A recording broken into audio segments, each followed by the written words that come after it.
తెలంగాణలో జరుగుతున్నటువంటి ఎమ్మెల్సీ ఎన్నికలలో బీజేపీ ప్రభుత్వం గత 11 సంవత్సరాలుగా నిరుద్యోగ యువతకు ఉద్యోగులకు ఇచ్చినటువంటి హామీలు ఒక్కటి కూడా అమలు కాలేదు.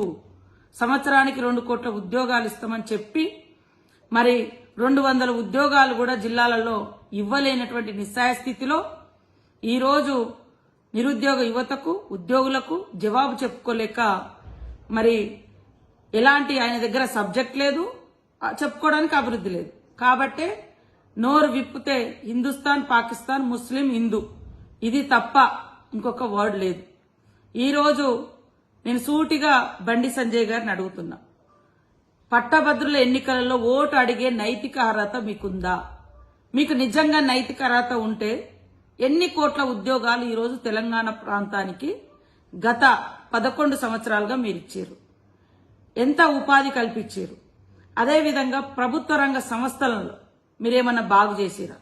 రైల్వే ఉద్యోగులకేమన్నా అదనంగా జీతాలు పెంచిరా?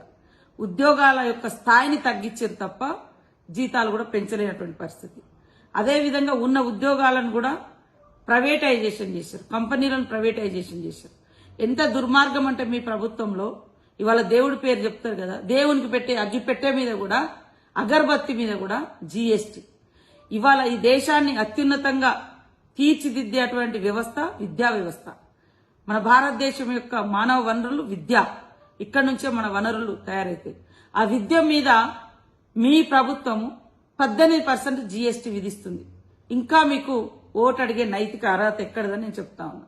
ఇలాంటి వాటన్నిటికీ జవాబు చెప్పలేక జీఎస్టీ గాని, విభజన హామీలు 11 సంవత్సరాలైన విభజన హామీలకు అమలు కాలే తెలంగాణకు, అసలు తెలంగాణ ఏర్పాటుని వ్యతిరేకించిన మీరు ఇవాళ ప్రతిసారి ఎన్నికలు వచ్చినప్పుడు హిందూ ముస్లిం లేదా హిందుస్థాన్ పాకిస్తాన్ అని పాకిస్తాన్ తోటి భారతదేశాన్ని పోల్చి భారతదేశం యొక్క గొప్పతనాన్ని, ఔన్నత్యాన్ని, ఐక్యతను, అభివృద్ధిని, మరి మత సామరస్యాన్ని, ప్రపంచానికి ఆదర్శంగా ఉన్నటువంటి భారత రాజ్యాంగాన్ని కించపరచడం తప్ప మీకు దమ్ముంటే, మీకు నైతిక విలువలుంటే మేము ఇన్ని లక్షల కోట్లు తెచ్చి ఇక్కడ అభివృద్ధి చేసినాము, ఇగో ఇన్ని యూనివర్సిటీలు ఇచ్చినాము, ఇన్ని మరి మోడల్ కాలేజ్ స్కూల్స్ ఇచ్చినాము, ఇన్ని ఏకలవ్య ఇచ్చినాము, ఇంతవరకు మా ట్రైబల్ యూనివర్సిటీకి మీరు 11 సంవత్సరాలు అవుతుంది, కనీసం వర్క్ కూడా మొదలు పెట్టలేదు. కాబట్టి బండి సంజయ్ గారికి చెప్పుకోవడానికి ఏం లేదు. నిజంగా మీకు పాకిస్తాన్తో యుద్ధం చేయాలనుకుంటే భారత సరిహద్దుల్లో ఉన్నటువంటి సైనికుల దగ్గరికి వెళ్లి వారిని భుజం తట్టండి, వారి పోరాటంలో ఆ యొక్క యుద్ధంలో మీరు పాల్గొనండి.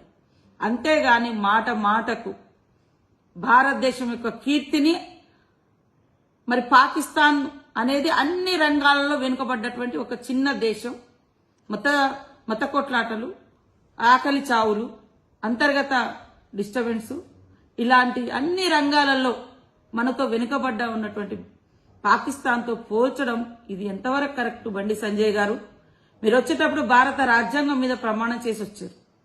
భారతీయులందరూ నా సోదరులే, భారత రాజ్యాంగాన్ని మనం కాపాడుతామని.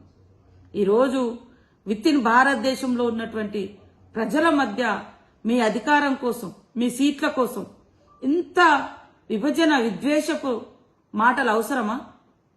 మీరు ఒక్క రోజన్నా మీరు కానీ మీ పార్టీ కానీ తెలంగాణకి ఇది చేసినాం అని చెప్పుకున్నారా? చెప్పుకోలేదు. ఎందుకంటే చేసింది శూన్యం.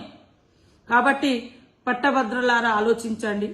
కాంగ్రెస్ బలపరిచినటువంటి మరి గ్రాడ్యుయేట్స్ ఎమ్మెల్సీగా నిలబడ్డటువంటి నరేందర్ రెడ్డి ఒక విద్యావేత్త, మరి ప్రజలందరి మధ్య జీవించేటువంటి నాయకుడు.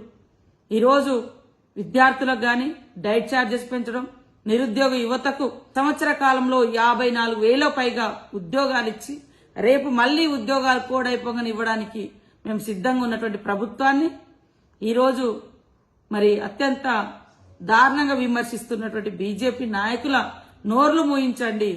ఎమ్మెల్సీ నరేందర్ రెడ్డి గారి యొక్క 1వ ప్రాధాన్యత ఓటేసి అత్యధిక మెజార్టీతో గెలిపించి పనిచేసే ప్రభుత్వాన్ని సపోర్ట్ చేయండి, పట్టం కట్టండి. భావోద్వేగాలు సృష్టించి కొట్లాటలు సృష్టిస్తే చదువుకున్న యువతకు ఉద్యోగాలు, ఉపాధి రావు. గొడవలలో కేసులు పెట్టించే కుట్రలు తప్ప బీజేపీ రాజకీయము మిమ్మల్ని ఉద్యోగాలలో స్థిరపడే రాజకీయం కాదు.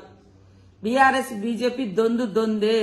ప్రజల భావోద్వేగాలను రాజకీయ ప్రయోజనాల కోసం వాడుకోవడం, ఆ యువత మీద రకరకాలుగా ఇబ్బందులు పెట్టడం, తద్వారా వాళ్ళను వదిలేయడం.